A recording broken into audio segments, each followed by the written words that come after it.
the Strategic Hotbox with Dr. Brandy Love Stankovic, discussing leadership, business, and how to take control of your life and achieve greatness.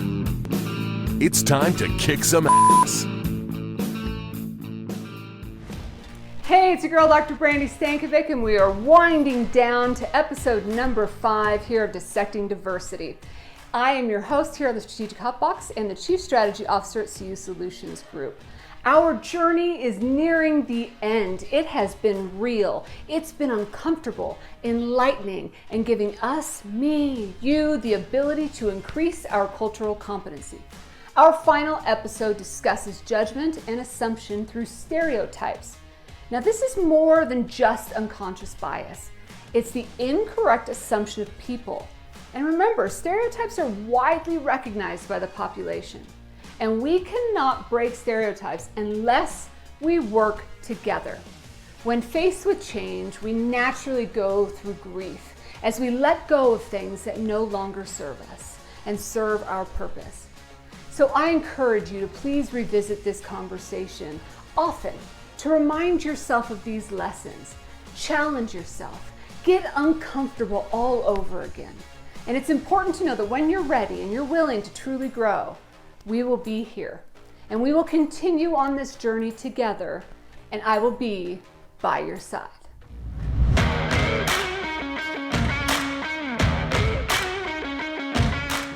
What's a model minority? Asian people being smart. Wow. Yeah. Well, that's been my experience, though. But it's not an okay stereotype because not all Asian people are smart, and it's a hard stereotype to live up to if you are not that person. As a same gender couple, I don't think that's happened. As a same gender couple, is this together? How many straight couples get is this together? Oh, yeah. Wow. You don't get that. Wow. Yeah, it's together. Yeah. So I can't tell you how many times that happens. Are you guys on separate tabs? Yeah, are you two sisters? That's the other. You know, and that happens in interviews. The first 2 minutes of an interview, an in-person interview with anybody, is basically you've already decided on them. The other 58 minutes is you finding the evidence to support your bias. Fear of becoming what I want to be because of the obstacles that might be there. You and I had this conversation. Fear of the no that I'll get in the process. But I can honestly say, going back to that question, there won't be any fear. I'm going back fearless. I think it's easy to procrastinate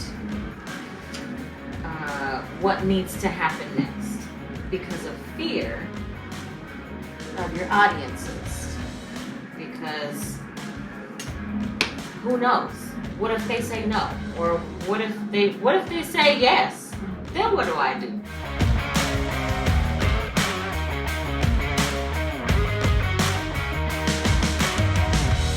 So now we're going to transition to a conversation around stereotypes. Everybody's going to grab a marker and you're going to write on a post-it some stereotypes. And then as we do that, we're going to post them. Where should we post them? Right behind Linda's head? We'll pass them to Linda and you stick them up on the wall behind you.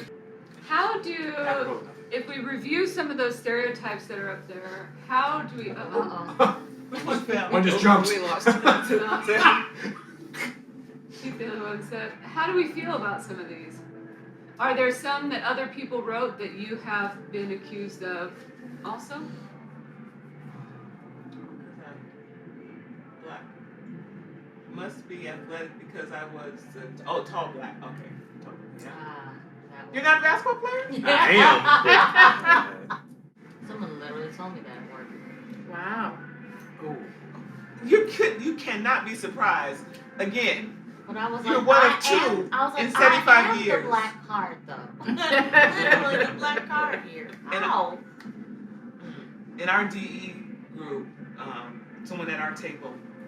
So you spend the week getting to know each other, and then once you know. So the one middle-aged white man was very brave when he said, he goes, when you came, I didn't like you. I thought that you were an angry black woman. I said, what do you think now? He goes, you're a outlier? I said, oh. I said, well, guess what? I'm still an angry black woman. And that's where my head hit the floor. It was like, oh boy. But I get it. Because I am. I'm angry that I get categorized that because I'm passionate about black people dying at the hands of police officers. And do I think police officers are good? I absolutely do. Absolutely. But my heart still clutches when I'm pulled over. The last time I was pulled over was less than 3 months ago. Thank God I was on the phone with Maurice Smith. I said, Maurice, I'm gonna have to get off the phone now. There are 2 officers following me. 2. Now, the lady got out, and there was something wrong with the light in the back of my car. But it took 2 of you guys to do that? To pull me over? Really? 2 of you? With the sirens? Well, they didn't have sirens, but the lights? Really? Wow. So thank God there was an AutoZone right down the street. No one got any light, but I'm just saying. When we read these that are up there and think back to our beginning conversation around fun facts, these are wrong, but yet all of the stereotypes that we created earlier of who is who and why are okay.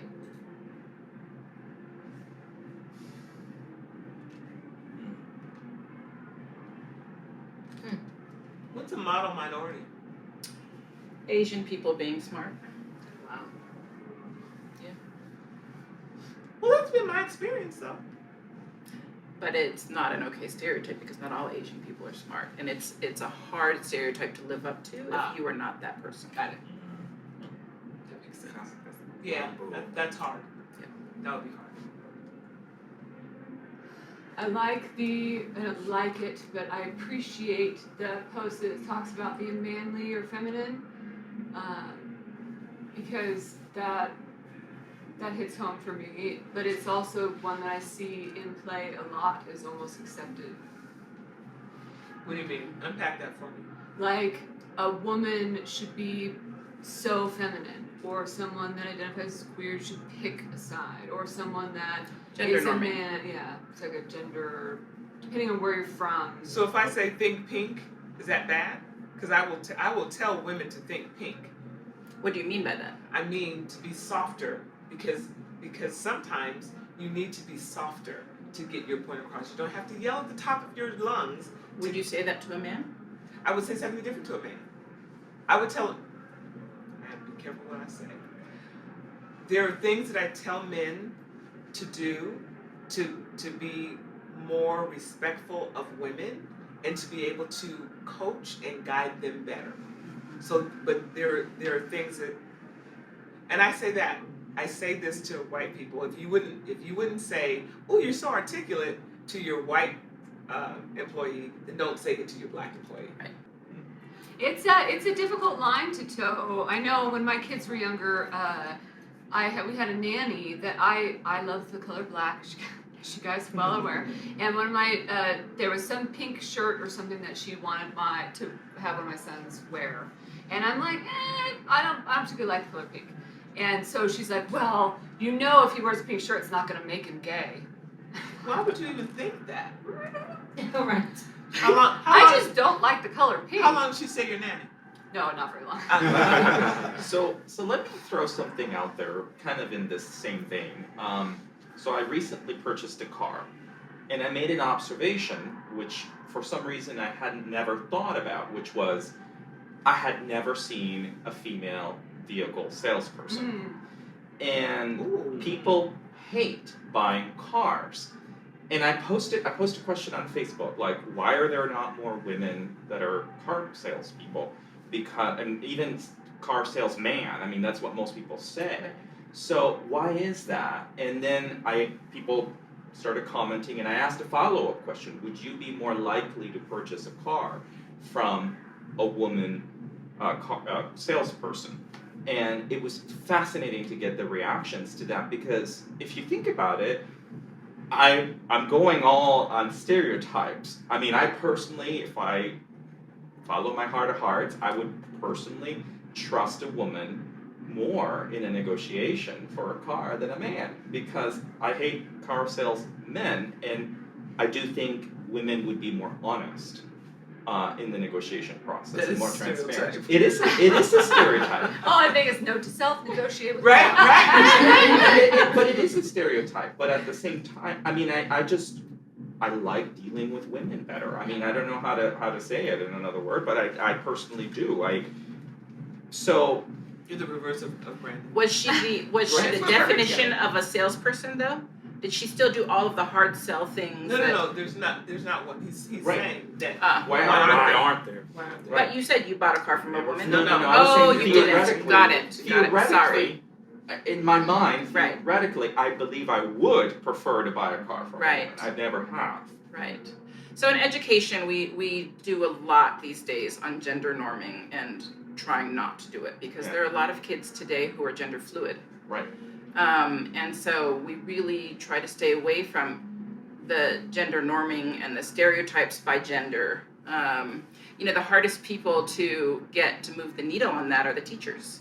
And depending on the age of the teachers and where their own personal biases lie and how they grew up.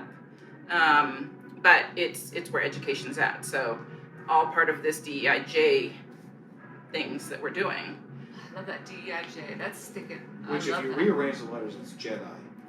There is I'm just saying. I'm there's a school that uses Jedi as their. I'm pretty sure Dasia One of my said- three, and I am a Star did. Trek, Star Wars nerd. Come on!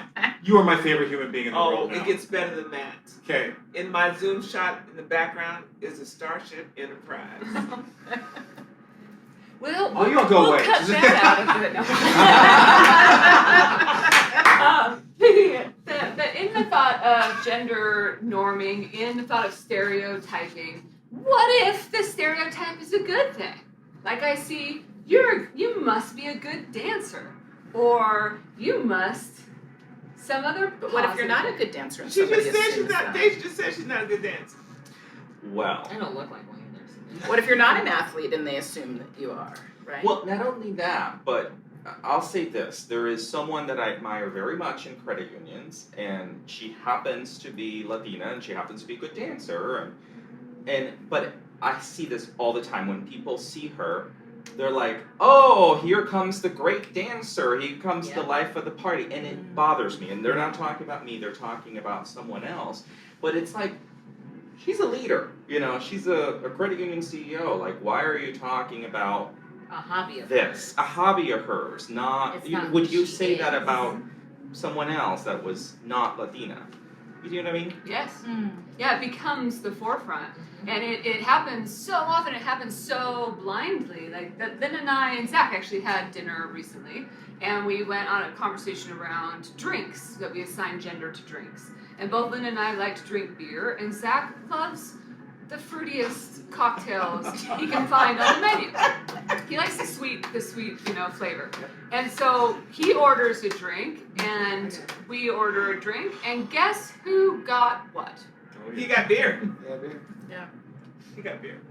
And at one point, I had a drink in front of me, and he got the second drink, and the waiter came over and still put it right in front of me, because naturally, it would be me that would order the fruity, right? So we do it all the time, good, bad, or otherwise. It's almost like our way as human beings, maybe Cindy, you can speak to this, of creating buckets of understanding or something. You feel that same way when they bring the check? And they give it to the male male. or something. That, I do. As a same gender I don't couple, think that's happened. as a same gender couple, is this together? How many straight couples get, is this together? Oh, Wow. You don't get that. Wow. Yeah, it's together. Yeah. So I can't tell you how many times that happened. Are you guys Oh. on separate tabs? Yeah, are you two sisters? That's the other. So much of the way we behave and our stereotypes and all of that has been ingrained in us by the way we were brought up. Yeah. Intentionally or unintentionally. The things that our parents have done, the things that our parents have said, whether it was, meant to be heard or not, because we know that kids hear things they shouldn't be hearing anyways, form all of these thoughts and ideas in our brains. And that's why we see young kids today with certain ideals and attitudes that still are not right. But as educators, we still are always going to push the envelope to re-educate them. Yeah. And I think that's one of our challenges, all of us that are here, when we leave here, is to challenge any assumption like that, good or bad, right? I put up there about a good upbringing that I will periodically hear, oh, well, you must have just had it all when you were younger. You just must come from such a good home. And then I'm having to defend, no, it didn't. Or something, like you're defending some sort of hardship that you've had in the past, but then by me personally defending a hardship, I'm now creating vulnerabilities in my family and things that work around. And why should I have to defend that, or should I just accept it, or like it's a elementary example or a surface level example in order to talk about the bigger piece of it of why do we cause people to defend? I'm from America, I'm from the United States, I'm from Arkansas, child's from Arkansas.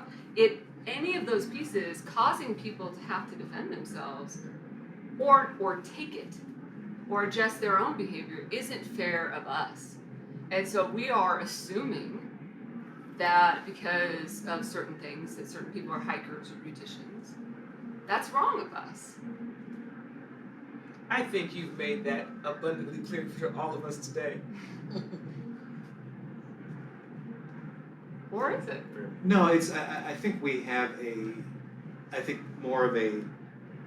we're less inclined to want to admit that we're wrong now than I think at any other time in human history. Say it again, Beck. I think we are more resistant to admitting that we're wrong than people have been, I think, in any time in human history. Really? And I know that's a grand sweeping statement. I have zero evidence to say it, so I'm just going to say it even bolder and louder, because of course. But it's one thing to be wrong. It's one thing, because I can make all these assumptions, but how, I think the next step that needs to be made is saying, oh crap, I put 2 and 2 together and I got pink. Educate me. Where was I wrong? And having the grace and humility to be able to say, I was wrong, and I'm sorry, for the other person to say, I give you the grace to say, hey, we are going to compartmentalize the world, and I'm going to do it too. So I'm going to screw up with that. You're going to screw up with that. Now there are limits to that, obviously. Sure. If I were sitting here in this group and I say, "Oh, you must be, a b-boy or whatever else," and you go, "No, I'm actually a classically trained guitarist." Crap. I'm sorry. It's cool. So educate me. I think that give and take is certainly acceptable, but we don't want to do that because I'm a good judge of people. How many times have you guys heard that one? Oh, I can just read people like a book. The first, and that happens in interviews. The first 2 minutes of an interview, an in-person interview with anybody, is basically you've already decided on them. The other 58 minutes is you find me the evidence to support your bias. So how willing are we to be able to say, holy crap, I was wrong? How humble are we willing to be? And I'll put myself in that bucket. That is a hard climb to make. And in 15 years from now, someone's going to find it on Twitter and persecute you for it. Absolutely. Regardless of your growth. During the break, I said, I know for a fact that if someone sees this, I will lose at least one speaking engagement because of this session right now. I know it. It wasn't worth it. I know, and I know that. It was worth it. No, I'm talking about the engagement he's gonna lose. So that's why I leave it. And when they cancel, you call. Come on. That you can't Because have for one that Sedric's job, you'll lose, you'll but I gain can create one for you. But that calculus for me means little because. Yeah, it's. We can all talk about this, but again, I'm thinking about the voice of the viewer. That's all great, but I got a mortgage still. Mm-hmm. Yeah. It's great to be principled until I calculate my credit score, until you put in a credit application. Because so I'm just these are just the things. Well, and I think that everybody here made the choice to come here and have a voice. Oh no, and this for me, I could lose my entire speaking career for being in this room, and there would still be no place I'd rather want to be. Wow. And with all of you folks right now having a conversation that in 15 years I will be proud. Because the only 3 people I care about seeing this are my wife and my 2 daughters. And my 2 daughters. It's okay, baby. When you talked earlier about who do I admire most in this space, at DEI, I admire my 2 daughters. Because they have intentionally cultivated friendships with Black, with people of color, with gays, with Latinos. They have intentionally diversified their friend group because they did not want to be just the kids that grew up white, straight, and sheltered. Wow. And they have done that. I don't know where they got it from. You don't? I'm glad that whatever spark that they have, because they are the two best things I will ever do in my life. And their legacy will go far beyond me. So I hope they see this in 15 years. I hope they see this in 15 minutes, because they are the two best things I will ever do. To build on what you just said, one of the recap or the summary questions I have for all of us is, how do we take this now to the next generation? And that could be in our organizations, it could be with our kids, it could be in our community. How now is next generation? How do we focus forward? So since I'm like butter, I'm on a roll right now. I'm just going to continue. I know, right? It's the dad jokes. All change is grief. All change is the grieving process. Every single change that we will make, whether in terms of attitudes or structures or how we do business, then we go through grief. We deny, we get pissed, we bargain, and then we finally accept. But then also there's a sixth stage of grief, which is meaning. What was the meaning of all of it? We have to give ourselves, as an industry, as professionals, as people, the willingness to mourn what we thought we had. We have to give all of us the space to mourn that which needs to die, because that's the only way that things that can grow can happen. And we have to let people mourn that it means thinking, hey, I thought up until 3 years ago, I thought America was the greatest country on earth. It still is. Let me finish the thought. I mourn that. I mourn the America that I thought that I grew up in. I weep for the country that I thought that we were. I am excited about the country we could be, but that country cannot start unless I'm willing to bring it into my own home. Yeah. So that's just the water talking right now. I'm just gonna say on the thought that you just said, I would love to go around and hear from you on a part of you that needs to die in order for all of this to move forward. And one of the parts of me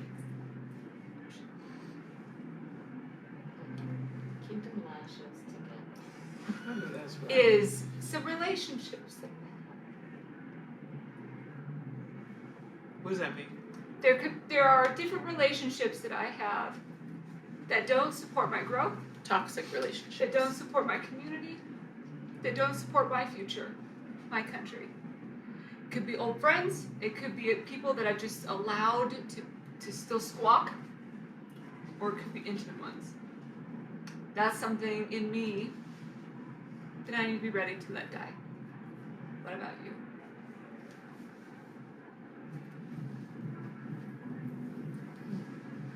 Fear. fear. Is that what you said? Fear.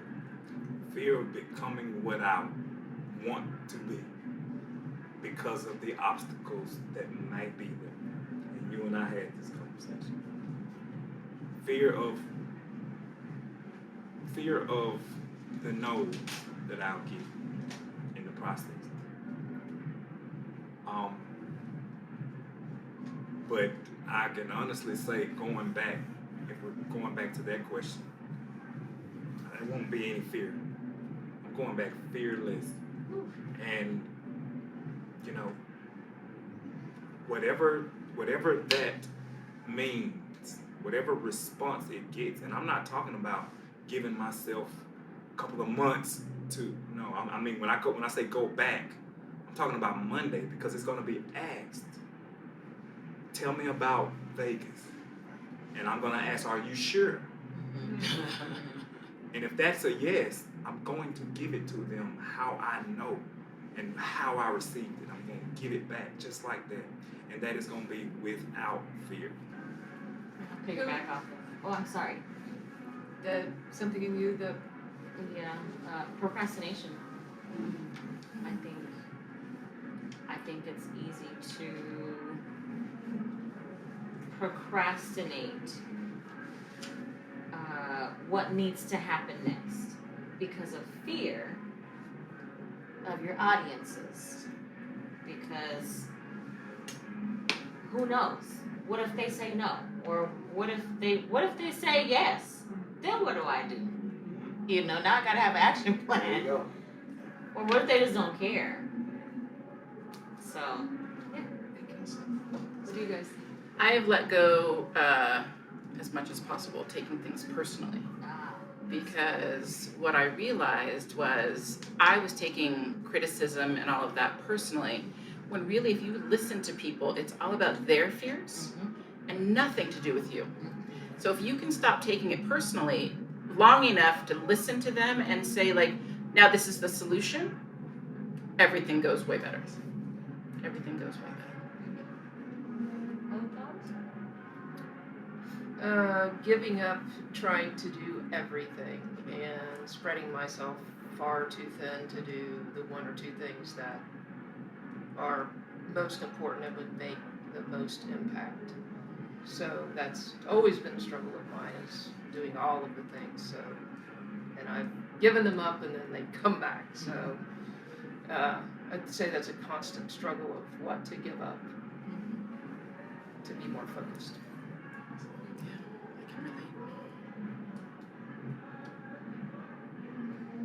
I think I need to give up being so right. Like, when I think it, I don't think I'm God, but I think I'm God the messenger sometimes. And so I think but I will never, ever, ever now not have an image of a woman who lost 200 pounds and just wanted to feel attractive. That will never go away. I will always come back to that now, right? And so I think if we can give the world, okay, now y'all got me crying. My makeup is too cute for me to cry. If we can give images, like Andy said, if we can give people images, they can move the needle and they can make a difference. Brandy, I need to offer you the love bubble. You don't have to get rid of everybody. You may have to create a love bubble so that there's an agreement that we love each other. We just don't agree about stuff. You're my family, you're my friend, whatever that is. We're gonna be in this love bubble. And in this love bubble, we trust each other, we respect each other, and we want each other to succeed. But our visions don't align, our way of being doesn't align, but I still love you. So you don't have to throw everybody away. There may be some toxic relationships that need to go, but not everybody. So the love bubble. So I think it's easy when you see the work that has to be done for some of us to get frustrated at the lack of inaction. And that's what I'm going to let die, because I am so hopeful when I'm sit here with such great leaders and great just trailblazers in our industry from all paths of life, all ethnicities coming together to talk about solutions and to talk about our perspectives.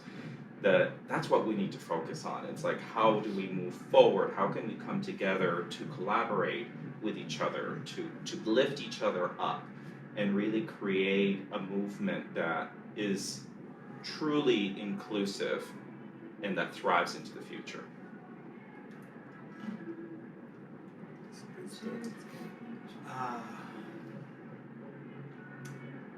Letting go of fear.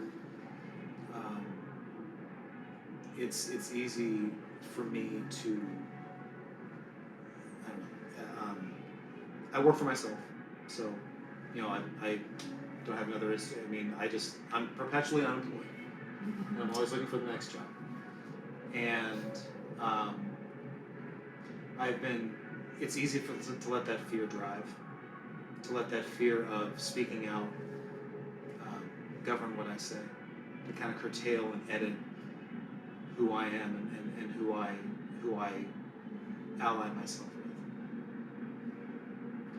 I'm 10 feet high and bulletproof, and I'm around you guys. Thank you. I want to say to you that if you lose any contracts, conversely, you'll probably get 10 for each one you lose. Yeah. Thank you. And those will be the right people Mm-hmm. who want what you have to offer. And that goes back to that woman thing. The one thing I'm not is jealous of anybody else, because I'm the bomb Amen to that. all day long. Put that in. But we have to want others to be successful too. Right. And so if we focus on what's good, what's working, instead of, well, that didn't work right, and they gave him 22 years, but we know he's gonna get off in 5, but they did something. There's so many other places that they didn't do anything. So if we can make the glass half full and know that there's still more coming, then that's what we need to be. As an American Indian, whenever I think about diversity, I always fall back on that exact term, American Indian or Native American. It's used to describe the indigenous peoples of America. However, what a lot of people don't realize is that underneath that one moniker, American Indian, there are thousands of different nations and cultures and communities that are so unique and diverse that they don't even seem like they belong in the same world, let alone the same nation or the same term to describe them, right? And so in my journey in looking into diversity and inclusion, I started to realize that I was doing the exact same thing when I looked at other cultures and communities. And I think it just means that all of us need to do a better job of educating ourselves and exploring the world to understand these different cultures and communities, because each of them can bring something amazing and great. And if you don't learn about it, if you don't take the time to investigate it, then you're never going to be able to share in that experience of something that's amazing and unique to that one people group or even single person. It's your top 3. This is it. Final episode. Here are your top 3 kick ass. Number 1, of course, it's to learn. Find someone in your organization or your life that you feel safe with, someone that's unique to you, that's different, diverse. Schedule some time to sit down, ask questions, learn, share, be open, share what makes you nervous about the conversation. Ask as many questions as you can. Dedicate time to celebrate a moment of intentional time to diversity, intentional time to celebrate this uniqueness. Number 2, love. We learn and then we love. Create, wear, acquire anything you can do to have a visual cue of support and love to support a diverse group. Wear a flag, use your pronouns on your Zoom name, have something that represents Black Lives Matter, AACUC, the Latino Chamber. Say it without saying it. When you have a visual cue, it's showing your love for a diverse group.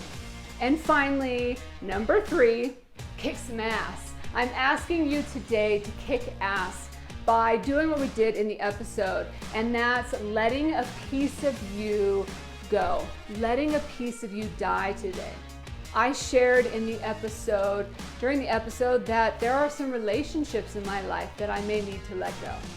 And I'm asking you to think about what part of you in your life do you need to let go in order to truly grow, in order to truly make a difference. It's time. Now get out there and kick some ass. Learn, love, kick ass.